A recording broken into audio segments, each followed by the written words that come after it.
My dream is to be international star, and to be able to sing all my life. When I was in university, I read a white paper by Joseph Campbell called The Hero's Journey, and it changed my life. It's basically the journey that authors use time and time again when they're talking about adventure. It's about a protagonist, and the protagonist is someone that you can relate to. It's a very simple person, and all of a sudden there's a knock at their door, and next thing you know, they're involved on this quest and overcoming circumstances and chasing dreams. But along the way, they meet these enablers. The Yoda, or Luke Skywalker, Merlin, the fairy godmother, people that help them get to where they need, want, and deserve to go. So today, the protagonist we're going to talk about is Celine Dion. And I was singing with the permission of my parents on the weekends. And really at that moment I said, singing is my life. My mother wrote my first song and she said, I want you to do it, but I want you to do it professionally. And we're going to go back to this shy francophone teenager, a voice like a force of nature, and a dream that required a complete reinvention, new songs, a new sound, learning how to handle English media. I said, Rene, listen, we need to do three things. Change her style, change her sound, and change her direction of music. I think the world often thinks that the Merlin was Rene Angelique, her manager and husband, but there's actually somebody else. My main thing is not to be a star, it's to create a star. A person behind the story, someone that many fans don't know of, but when you really understand their role, you're going to understand that this person was special. David Foster, one of the greatest producers of all time, says that Vito Luprano, his ability to find great songs for Celine was unparalleled. Billy Steinberg compares his instincts and hands-on approach equal to Clive Davis. We made this album for her to do whatever she wanted. And that's what she saw it all. Diane Warren says some of Celine's biggest hits might not have happened without Vito pushing them through. It didn't matter to me because I'm not going to sing the song. I don't want to sing the song. But after I sang the song, I turn around and everybody's crying in the studio. I'm saying to myself, I'm stuck. Hi, it's Tony Chapman. Thank you for listening to Chatter That Matters, presented by RBC. If you can, please subscribe to the podcast. And ratings and reviews, well, they're always welcome and they're always appreciated. So Vito, I am so honored you're joining me in Chatter That Matters. Thanks, it's a pleasure. Our real fans, they kind of know who I am because I was always written as executive producer. And I did like 21 albums with her. So it's hard to miss. Some people today, they might not know who I am, but her real fans, they followed me. They actually sent me letters for me to write this book. Since you've been gone, we don't understand. She did like 5 albums and not one hit. And then when the epidemic came, I was going through a hard time because 5 years after I left Celine, it's really when it really hit me. What happened? Vito, maybe we'll start there. What happened? Because you were her muse. You were her bedrock. You were the person that she could look through in the studio, and if you nodded, she knew she delivered the kind of song that the audiences would love. It wasn't her. I didn't mind staying in the shadows. My main thing is not to be a star, it's to create a star. With Celine, that's what I was doing. But I've always known that Rene would be honest enough with Celine to tell her at one point that that's where all these songs are coming from. He never did. Until later on, she was representing Chrysler. Chrysler called Rene and told him, listen, in 2 weeks, we have to go in and record the commercial. Where's the song? You promised me a song. He never spoke to me about it. It's like he didn't want me to be part of it. And that's when I started to realize something is not right here, but it's okay. So he called me. He says, Vito, I'm really in trouble. We need to have a song for the Chrysler commercial. You're telling me now, Rene, 2 weeks from now, you have to do the commercial. Give me a day. 3 hours later, I call him back. I say, okay, I want to meet with you and Celine. I have the song. I had an incredible relationship with Billy Steinberg. It's like we connected somehow. Billy sent me the song the same day that I was going to call him because I came up with the idea, but then I didn't have the song. That's how crazy it was. I go upstairs, Celine sits there, Rene, and they were all panicky, so I start playing the song. I drove all night. What a perfect song for Chrysler. Celine starts crying. Rene, he got emotional. I said, guys, it's just a song. No, you don't understand. We were in trouble, And I got him the song like this. Celine saw that. The time that she really saw everything I did was when we were supposed to do a new album. We're in New York. She was supposed to work on I Drove All Night for the commercial. But they decide they want to do a new album. And Rene calls me and, hey, let's go to Sony. We're going to talk about the new album. I said, yeah, but Rene, I'm not ready. Just for the audience's point of view, what you're saying is completely legitimate, and it's a story that deserves to be told.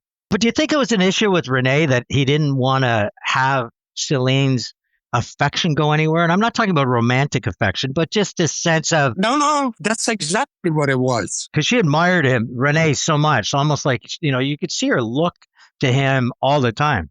He had another artist before Celine. Her name was Ginette Renault. He had a successful album with her, but the difference was she had a boyfriend. And after the successful album, her boyfriend got involved and got rid of Rene. So when he signed Celine and when he signed with me, he told me, Vito, I want you to know, Celine will not fall in love with anybody but me. So that's a plan. But it's not my business. Rene and I were like brothers at one point. We did everything together and everything that we did worked. Let's go back to New York. And he says to me, yeah, we want to talk about a new album. I said, well, Rene, I'm not ready. Okay, let's go anyway. And it was me, Rene, Celine, and John Delp. Nobody knew what to do. So I said to them, I said, okay, let's go back to our rooms. Give me a day or maybe two. I couldn't sleep all night. And I started listening to all kinds of music. And I came up to this song called Taking Chances. Oh my God, I just got the album cover, the album title, and the single. We meet again. The album is going to be called Taking Chances. Celine says, why? Celine, now you're a superstar. This title is going to give us a chance to do whatever we want, whatever you want to sing. I said, you could sing jazz, you could sing blues, you could sing pop, you could sing dance, whatever. And on top of that, here's the single. I played the song. She starts bawling. And then I played them 5 more songs that I found. Another cover by Heart called Alone. Here's a rock ballad. Then I give them a pop song going deeper, and we made this album for her to do whatever she wanted. And that's where she saw it all. We started the album in Vegas. And as we're recording, all of a sudden, Celine comes to me in studio and asks me, Vito, do you have more songs? Which she never did before. She would always go to Rene. And then I realized that Rene was telling her it was him. It's interesting when you're talking about the dynamics of Rene, and it's made it a lot of sense when you're talking about the previous artists that he represented. But you were a pretty young guy when Rene walked into your office. How old were you then? 30 years. Still pretty young. He comes in and wants to present this francophone singer that really doesn't have any command of English. How do you see somebody? I know you've said you came as an immigrant to Canada. Music's always been in your veins. But do you think this was once in a lifetime where you had a feeling that just came over you saying, this person's going to go somewhere? Or was it just, I'm going to take a chance on this? Rene's name was pretty known in Quebec, because he still did something good with her, but then it was starting to go down, My wife keeps pushing me on Celine because my wife at that time worked for TransCanada Music where Celine was signed to. Her name was Lise. I said, Lise, listen to me. It's going to be my first artist. I want to make sure it's the perfect artist. The problem I have with her, she's nasal and she does a lot of vibrato. I finally get a meeting with Rene. He comes over, Tony. I said, so you want to sign with us? He goes to me, he says, yeah. Celine wants to be on the same label as Michael Jackson. To myself, what the fuck? She's a kid, you know? She was 17. I said, Rene, listen, we need to do 3 things. Change her style, change her sound, and change her direction of music. Vito, that's why we're here. And right away he goes to me, says, she wants to do an English album and everything. I said, okay, Rene, hold on. She can't even speak English yet. What we'll do is this. First of all, I'd like to see her perform. The weekend coming, she was performing for a company, private parties, and I went and I hear her sing, and she's singing in English with no accent, as if it was her first language. That alone told me I'm going to do everything for this one. She's going to learn English. She's going to go to school. Why? Because I felt it that she worked hard to want to be who she wanted to be. This is what we're going to do. I said, we do a French album.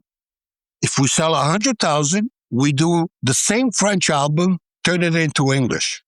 We finish the album in 4 months, release the album. It doesn't sell 100. It doesn't sell 200. It sells 300,000. Oh my God. And now we could do an English. I said, yeah, well, we have to do an original English album.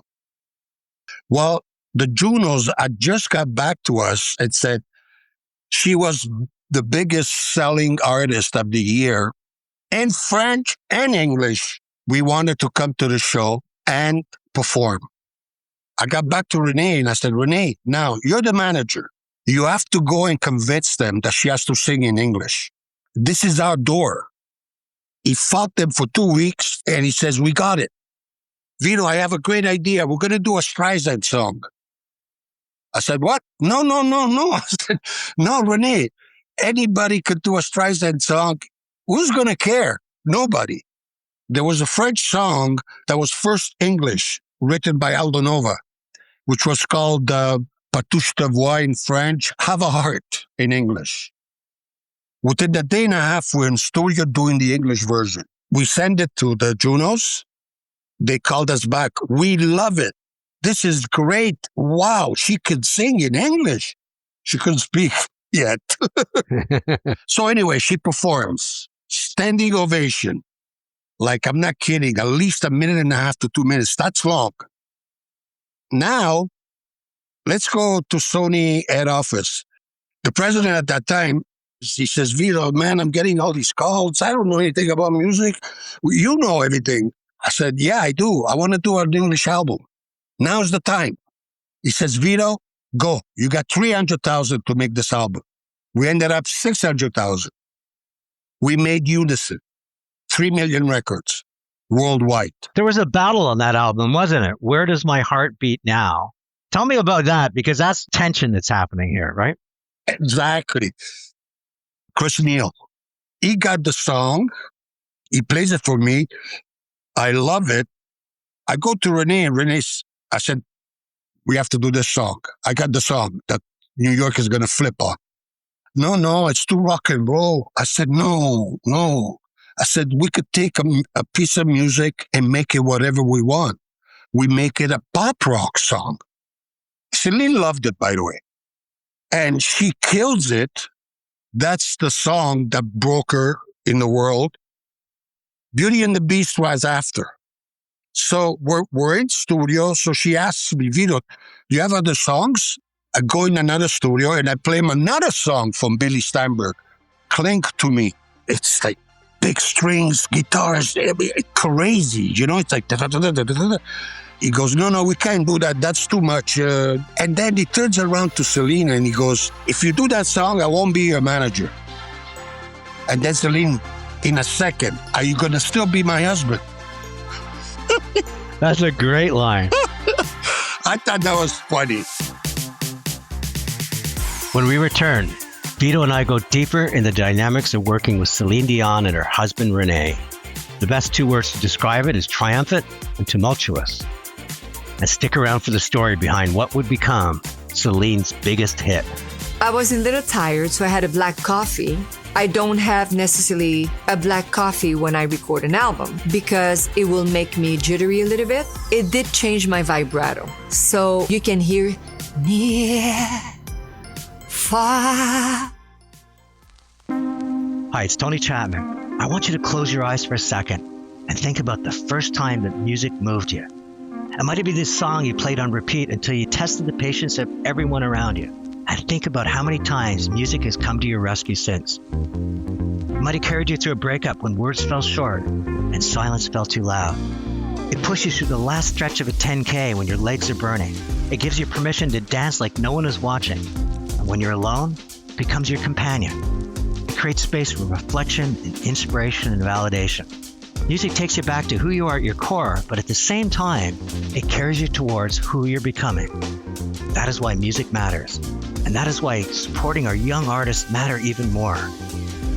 And that's where RBC steps in. Through RBC First Up, RBC supports emerging Canadian artists with mentorship and development and real opportunities to perfect their craft and to sing for their supper. And if you live in Toronto or find yourself visiting this summer, you have to experience music on a whole new level at the RBC Amphitheatre. It's located on the waterfront, and it's designed to create immersive live experiences that bring artists and fans together in powerful, unforgettable moments. It all comes down to belief. Belief in artists, belief in shared experiences, and belief that culture is worth investing in. Music matters to you, and music matters to me, and music matters to RBC.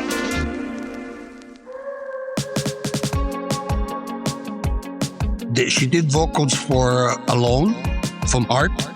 They leave, and I'm outside having a cigarette, and I see the limo turns back.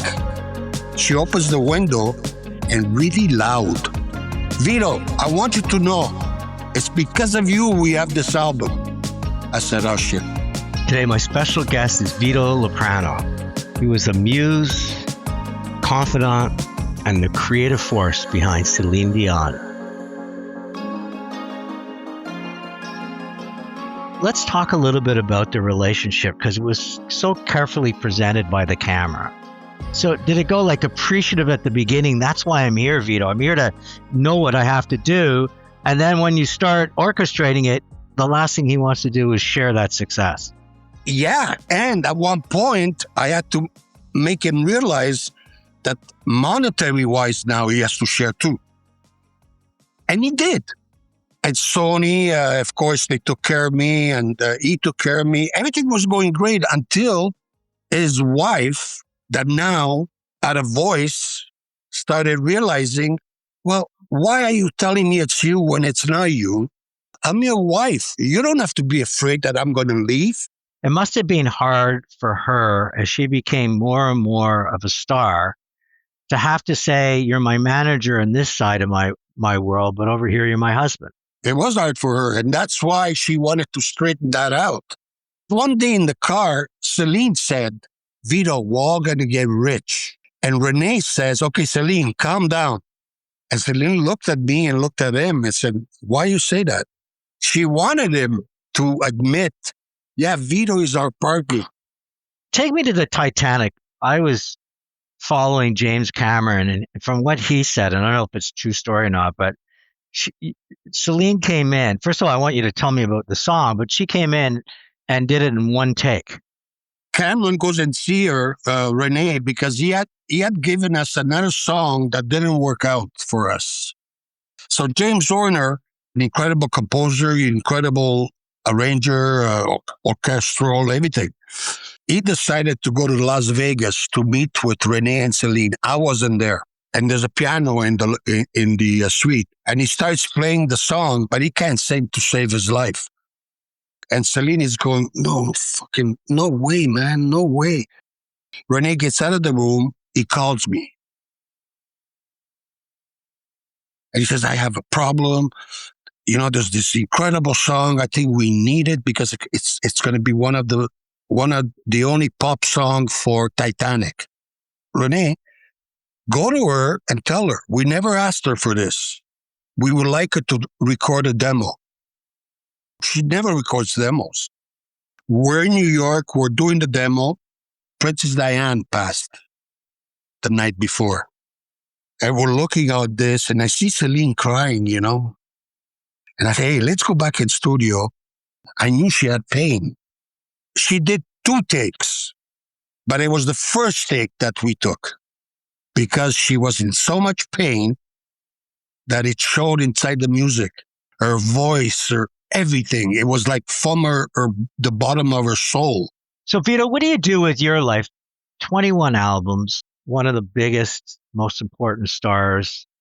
It breaks apart. You've got music inside you. You understand the game. You know what a great song is. When you lose, I guess it's a bad expression, but it's also you lose your horse. What do you do with your saddle? That's when I try to find a new horse because I didn't want to quit. You know, I still had it in me. And I keep telling everybody, I still have 1 album left in me for Celine. But she's going to have to call me. I'm not going to call her. You know, hey, if she wants, I have 1 more album for her. She did 5 since I was gone. Nothing happened. Why don't you call her? I tried. There's too many people in front. I used to be the guy that if they wanted to get a hold of Celine or Rene, they would talk to me, you know. I know exactly what she should sing right now at her age, at her time, and in this moment of what's going on, you know. So what did I do? I signed a new artist at that point. She was 18 years old. Her name was Christina Maria. I did 1 album with her, but I started getting depressed. Then I was starting to go through a divorce. I had this dark cloud on me, Tony, because I couldn't understand that my brother and best friend, I find that he really threw me under the bus for no reason. I think he was just scared not having the eyes that Celine had on him. He didn't want him shared with anybody. Seeing the way she looked at Rene, the last thing he wanted is for her not to think that he moved water when he walked. She really loved him. She did. I don't think he loved her, but she really loved him. And if you had 1 song, I mean, maybe you don't want to give it away today, but what's the 1 song you'd love to produce with her right now? I can't give it away. But you know what it is, eh? But it's a cover, yeah.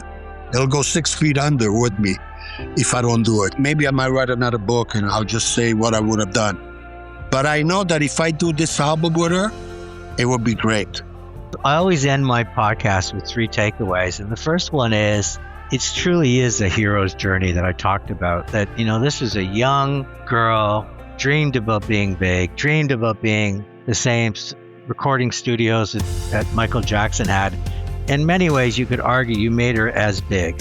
And the second thing is that you had the confidence, even at a young age, to make her the first signing, to pick the music, to fight the music, and the humility to stay behind the scenes, at least getting some piece that she knew at the end how important you were in her success. And I can only hope that this gets to her. I'd love to see you 2 together again in studio, because the world deserves another Celine Dion album with Vito Luprano's fingerprints all over it. I love her. I've always loved her.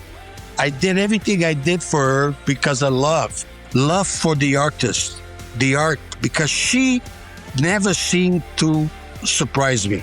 In studio, when she would open her mouth, something would happen. And she made the songs that I brought her even bigger. Vito, you've been a wonderful, wonderful guest. I really appreciate talking to you. Thank you, Tony. I really appreciate talking to you. I'll see you soon. I can't wait to go back on stage because this is where I have to be. Once again, a special thanks to RBC for supporting Chatter That Matters.